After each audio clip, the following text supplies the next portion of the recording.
तो आज हम करेंगे emetic and anti emetic drugs pharmacology B pharmacy 6 semester का। सो एमेटिक्स या एंटी एमेटिक्स यानी जब उल्टी होती है तब एमेटिक्स होते हैं जो वॉमिटिंग कराते हैं और एंटी एमेटिक जो वॉमिटिंग को स्टॉप करते हैं। सो इसके क्या कारण है? सबसे पहले तो हमारा जो नर्वस सिस्टम है उसमें एक होता है वॉमिटिंग सेंटर। उसके मेड्यूला में वॉमिटिंग सेंटर होता है जो एक्टिवेट होने के कारण जो हमारा गैस्ट्रिक सेक्रीशन है, हमारे स्टमक में जो सब्सटेंसेस है वो ऑपोजिट डायरेक्शन में मूव करते हैं। जैसे हमारे फूड पाइप है, स्टमक है, लार्ज इंटेस्टाइन की तरफ मूव करना चाहिए, वो ऑपोजिट डायरेक्शन में मूव करेंगे जिसकी वजह से वॉमिटिंग होगी। सो वॉमिटिंग्स के मेनली 3 टाइप्स हैं। मॉर्निंग सिकनेस, जैसे इसको हम normally natural sickness, natural vomiting भी कह सकते हैं, जैसे प्रेगनेंसी में हो जाती है। एंड सेकंड है मोशन सिकनेस, जिनको ट्रैवलिंग के टाइम पे वॉमिटिंग होती है। और थर्ड है गैस्ट्रिक सिकनेस, जैसे हमने कुछ रॉन्ग फूड खा लिया, कुछ ड्रिंक कर लिया तो उसकी वजह से गैस्ट्रिक सिकनेस हो जाती है। इसकी क्या फिजियोलॉजी है, कैसे होता है ये?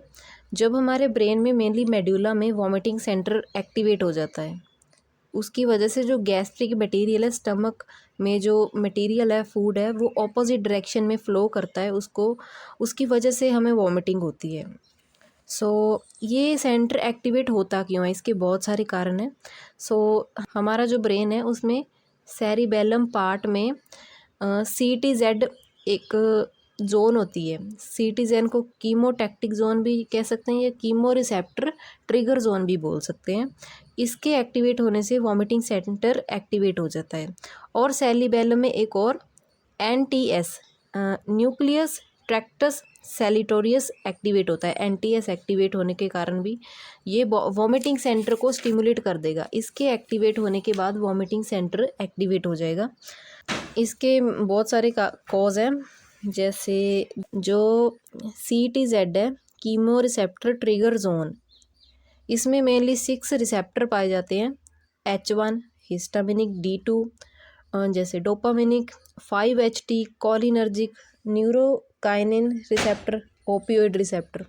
जब ये ड्रग्स इन रिसेप्टर से बाइंड होती है तब वॉमिटिंग स्टार्ट होती है। ये मतलब CTZ रिसेप्टर है ना, ये वॉमिटिंग सेंटर को एक्टिवेट कर देता है। सेकंड है ड्यूरिंग मोशन। ड्यूरिंग मोशन में क्या है, जो इंटरनल ईयर है, इनर ईयर का जो पार्ट है उसमें होता है ईयर ऑसिलस। कई सारे पार्ट होते हैं ईयर ऑसिलस में। जब उनमें वाइब्रेशन होने लगती है, जब मोशन में होते हैं, कोई गाड़ी, कोई ट्रैवलिंग के टाइम, तो हमारे जो ईयर्स ऑसिलस है उनमें वाइब्रेशन प्रोड्यूस होती है, जिसकी वजह से सेरिबेलम में NTS एंड CTZ जोन है जो वो एक्टिवेट होती है। फिर वॉमिटिंग सेंटर भी एक्टिवेट हो जाता है। थर्ड टाइप है during thinking, smell, pain, sight of any worse thing. जब कोई भी मतलब अनप्लीजेंट स्मेल या कोई ऐसा थॉट आ जाए माइंड में, पेन की वजह से, कोई कुछ ऐसे मतलब अनप्लीजेंट साइट, आइज़ के थ्रू साइट हमने देख लिया, उसकी वजह से भी वॉमिटिंग सेंटर एक्टिवेट होता है। इंटेस्टाइन में या स्टमक में 5HT और प्रोस्टाग्लैंडिन रिसेप्टर पाए जाते हैं। जब कोई रॉन्ग फूड खा लिया या मेडिकेशन के साइड इफ़ेक्ट हो गया, या मेडिकेशन खा ली या कोई ड्रिंक कर लिया, इन्फेक्शन हो गया, तो वो 5HT या प्रोस्टाग्लैंडिन रिसेप्टर से जब बाइंड हो जाएगी ड्रग, इन रिसेप्टर से जो मैच करेगा, इनका जो एगोनिस्ट होगा, जो 5HT का एगोनिस्ट होगा, वो इनसे जब बाइंड करेगा तो क्या होगा, हिस्टामिन और प्रोस्टाग्लैंडिन की वजह से इरिटेशन और इन्फ्लामेशन होने लग जाएगी, जिसकी वजह से NTS एंड CTZ एक्टिवेट हो जाएंगी और उसकी वजह से वॉमिटिंग सेंटर को भी वो एक्टिवेट कर देंगे और जिससे वॉमिटिंग हो जाएगी।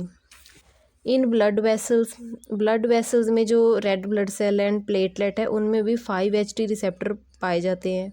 जब भी हम कोई साइटोटॉक्सिक ड्रग खा लें, मॉर्फिन, एर्गोट एट्सेट्रा ड्रग जैसे हम खा लें, तो वो इनसे बाइंड कर जाएगी 5HT से, जिसकी वजह से बाइंड होने की वजह से ब्लड वेसल में वो वॉमिटिंग सेंटर को एक्टिवेट कर देंगी और वॉमिट होने लग जाएगी। तो इसके लिए हम लेंगे एंटी एमेटिक ड्रग्स, जैसे एंटी कॉलिनर्जिक इनमें आ जाएंगे हायोसिन, डाईसाइक्लोमीन। H1 एंटी हिस्टामिनिक, इसमें आ जाएंगे प्रोमिथाजीन, डॉक्सिलमाइन, डाइफेनहाइड्रामाइन, डाईथाइड्रोनेट, मैक्लोजीन एटसेट्रा।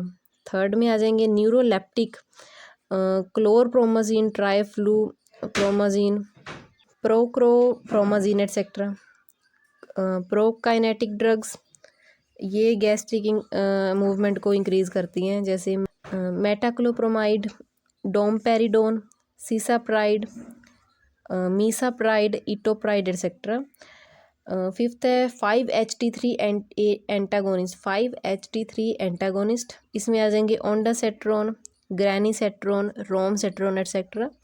NK1 रिसेप्टर एंटागोनिस्ट, इनमें आ जाएंगे एप्रीपिटेंट, फेसोप्रीपिटेंट, ये कैंसर कॉज जो करते हैं, जो कैंसर केसेस में हम ये ड्रग्स लेते हैं उनकी वजह से भी वॉमिटिंग आ सकती है, उनके केस में ये हम लेंगे।